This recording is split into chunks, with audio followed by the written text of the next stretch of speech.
आजमगढ़ के लोगों ने समाजवादी विचारधारा को एक नई ऊंचाई देने का हर संभव काम किया है और मैं समझता हूं मेरे जैसे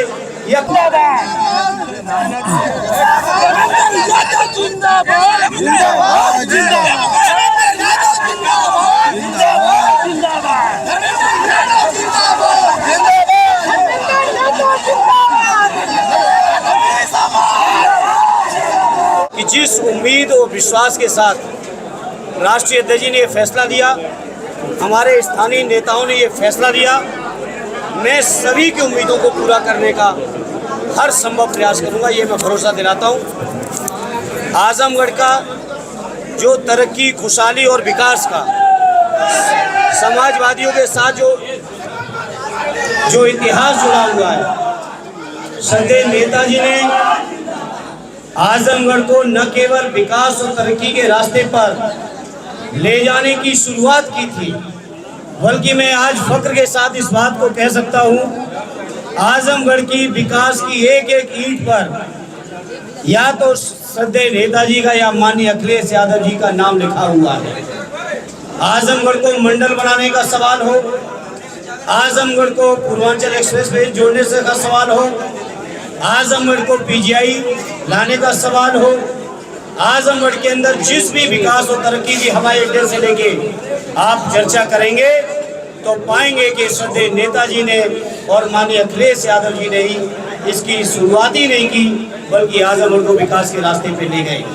जहां एक और नेताजी और माननीय अखिलेश जी या समाजवादी नेताओं ने लगातार आजमगढ़ का ख्याल रखा, वहीं फख्र के साथ मैं इस बात को कहता हूं, चाहे कितनी भी चुनौतियां रही हो, आजमगढ़ के जनमानस ने कभी समाजवादियों को कमजोर नहीं होने दिया। मुझे याद है बचपन से जब मैं श्रद्धेय नेताजी के सानिध्य में रहता था, पढ़ता था, उनके पास रहता था, समाजवादी पार्टी के सामने समाजवादी विचारधारा के लिए अगर कोई भी बड़ी चुनौती आई तो आजमगढ़ की ओर नेताजी ने रुख किया, और जब नेताजी ने आजमगढ़ की ओर रुख किया तो केवल रुख ही नहीं किया, बल्कि आजमगढ़ के लोगों ने समाजवादी विचारधारा को एक नई ऊंचाई देने का हर संभव काम किया है। और मैं समझता हूं मेरे जैसे या किसी भी समाजवादी कार्यकर्ता के लिए आजमगढ़ जैसी शानदार सरजमी की सेवा का, आजमगढ़ के लोगों के बीच रहने का अगर कोई मौका मिलता है तो मैं समझता हूँ उस कार्यकर्ता का सौभाग्य है, ये फख्र का विषय है हमारे लिए। इसलिए आज इस मौके पर जहाँ स्वर्गीय राम बच्चन जी, स्वर्गीय चंजीत जी, स्वर्गीय राम नरेश जी से लेके श्रद्धेय नेताजी ने क्षेत्र के लोगों की सेवा की हो, आदरणीय राष्ट्रीय अध्यक्ष जी के मान सम्मान को जिस क्षेत्र के लोगों ने बढ़ाया हो, ऐसे अपने क्षेत्र के लोगों के बीच मैं भरोसा और यकीन दिलाता हूँ आप सबके माध्यम से, मीडिया के लोगों, आपके माध्यम से, कि आजमगढ़ के लोगों आपकी तरक्की और आपकी खुशहाली में हम अपनी ओर से कोई कोर कसर नहीं रखेंगे। एक अलग बात जो आजमगढ़ में है, जो हो सकता है कुछ जिलों में ना हो, वो एक अलग तेवर है। आजमगढ़ के लोग हमेशा क्रांतिकारी राजनीति का काम किए हैं।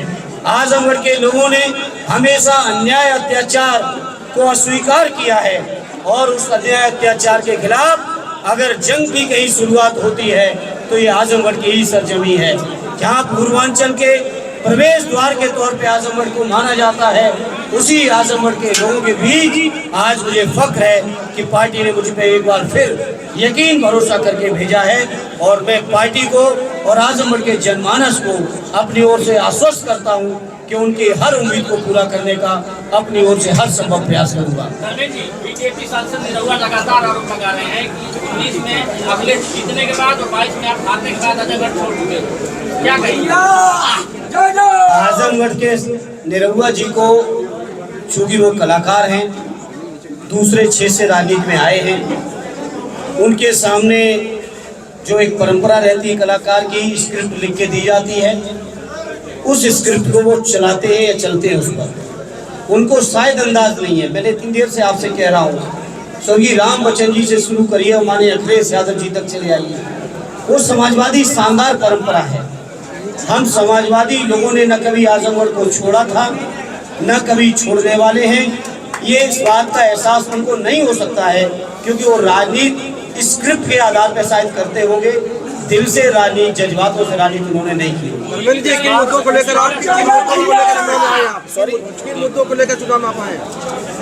पूरी तरह से आरडी अखिलेश यादव जी के नेतृत्व में जो उत्तर प्रदेश के अंदर हमारा पीडीए का फार्मूला है, इंडिया गठबंधन को जिताने का फार्मूला है, एनडीए को जो हराने का फार्मूला है, उसी फार्मूले पर चल के आजमगढ़ की सरजमी से जहां अक्सर समाजवादियों को एक तरफा समर्थन मिला है, आज भी जब हम बैठे हैं तो हमारे 10 विधायक हैं। आरडी जमाली साहब की कमी थी, मुझे फक्र और गर्व इस बात का है, इस चुनाव में वो भी कमी पूरी हो गई और आज उनकी भी दुआएं आज हमारे साथ हैं। मुझे यकीन है कि न केवल आजमगढ़ सदर बल्कि बगल की लालगंज की लोकसभा भी एक तरफा समाजवादी पार्टी यहाँ से जीत जाएगी। सर जी, सर जी, सर जी,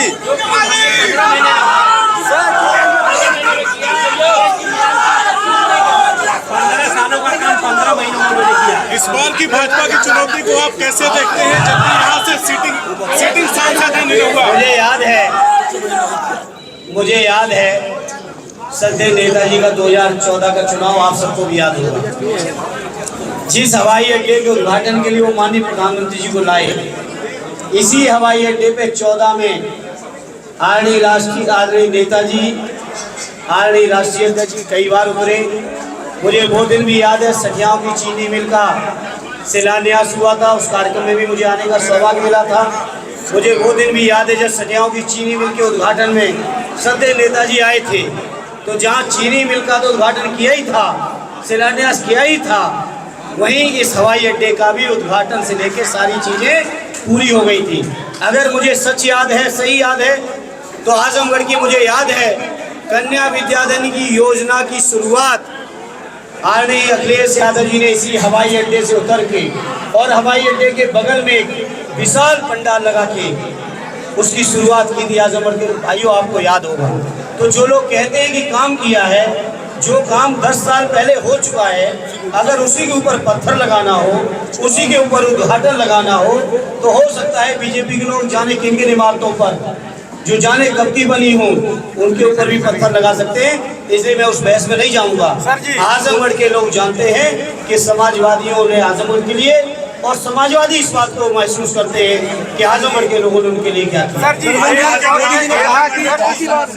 सर जी, एयरपोर्ट के विस्तारीकरण में 8 गांव के लोगों की जमीनें जा रही है। 8 गांव के लोगों का कहना है कि हमारे बीच जो आएगा हम उसी को वोट देंगे। मोदी जी कह रहे हैं कि 8 गांव की जमीनें जा रही है विस्तारीकरण में, उन लोगों का कहना है कि जो हमारे बीच आएगा 8 गांव का वोट पूरा का पूरा उसी को मिलेगा। बिल्कुल जाएंगे, हमारी पार्टी लगातार सक्रिय है। इस क्षेत्र से जिस इलाके में ये हवाई अड्डा है, गोपालपुर विधानसभा, यहाँ से हमारे विधायक भाई नफीस जी, हमारी पार्टी के अध्यक्ष जी से लेकर पूरी पार्टी इस मुद्दे पर लगातार सक्रिय रही। कई बार लखनऊ में मेरी उस मुद्दे पे बात हुई और जाने की जहाँ तक सवाल है, आजमगढ़ के एक एक व्यक्ति के दरवाजे पर जाने में न कोई संकोच है, बल्कि सौभाग्य है कि आजमगढ़ के हर व्यक्ति का आशीर्वाद लेने का मौका मिला। धर्मेंद्र जी,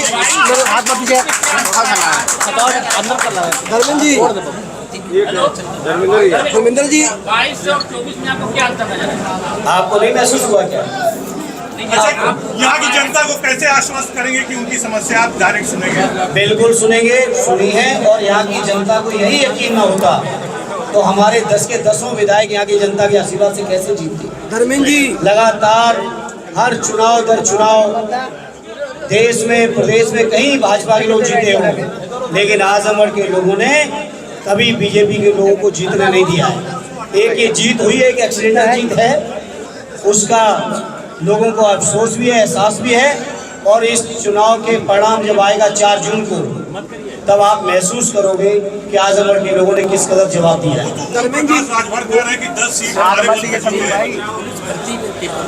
अब छोड़िए उनके भरोसे दरोगा, उनके भरोसे पर दारा सिंह जी भी लड़ रहे थे बगल के जिले से, इसलिए उनके बारे में मुझे कुछ न कहलवाओ। धर्मेंद्र जी, पुलिस की भर्ती, समाजवादी पार्टी किस मुद्दे पर चुनाव लड़ेगी आजमगढ़ में? पुलिस की भर्ती के बारे में इतना ही कहूँगा, जिस तरह से प्रदेश के 50 लाख नौजवानों के साथ अन्याय, अत्याचार, बहाना, धोखा, जिन भी शब्दों का आप इस्तेमाल कर सकते हैं, वो हमारे प्रदेश के नौजवानों के साथ हुआ है।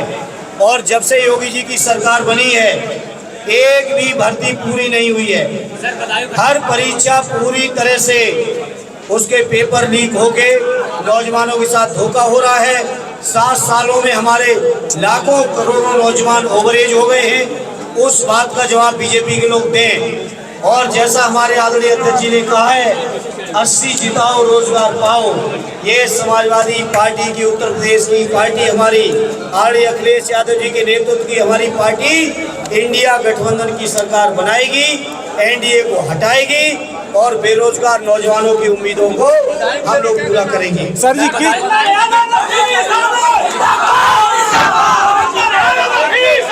किस मुद्दे स्थानीय सांसद बार कह रहे हैं कि अगर हमें जिताएंगे तो हमें यही पाएंगे, जबकि अगर सेपरेट टावर से कोई आएगा तो यहाँ से निकल जाएगा।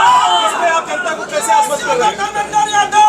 इसमें यहाँ हमारी पूरी समाजवादी पार्टी के सभी जिम्मेदार साथी, हमारी पार्टी का संगठन, हमारे 10 विधायक, हमारे माननीय एमएलसी लोगों ने लगातार सेवा की है पार्टी की, इस क्षेत्र की जनता की। जहाँ तक मेरा सवाल है तो मैं आपको यही यकीन दिलाता हूँ, बदायूं में भी घर बना के रहा हूँ और आजमगढ़ में भी मेरे आने से पहले घर बन रहा है। और उसी घर में रह के क्षेत्र के लोगों की जो सेवा की आवश्यकता होगी वो करेंगे। और आपको ये भी यकीन दिलाता हूँ, क्षेत्र की जो सेवा करेंगे। साथ ही आजमगढ़ के लोग केवल स्थानीय राजनीति नहीं करते। आजमगढ़ के लोगों की नज़र देश और प्रदेश की भी राजनीति पर बहुत रहती है। तो मैं आजमगढ़ वालों को यह भी यकीन दिलाता हूँ, जो उनकी क्रांतिकारी तेवर है, जो उनका राजनीति में मान सम्मान स्वाभिमान और गौरव है, उस गौरव को यहाँ से लेके देश की संसद तक बढ़ाने में कोई कसर नहीं रखूंगा। ये मैं आजमगढ़ वालों को भरोसा दिलाता हूं। सर किस मुद्दे पर समाजवादी पार्टी आजमगढ़ से चुनाव लड़ेगी? देखिए, दुर्भाग्यपूर्ण घटना है, मासूमों की जान गई, दुर्भाग्यपूर्ण है। लेकिन ये बीजेपी के लोग जो बात करते हैं कि हमने लॉ एंड ऑर्डर संभाल रखा है, ये सवाल उनसे करने की जरूरत है। बहुत बहुत आप सबको धन्यवाद। आपसे फिर दे देंगे भैया।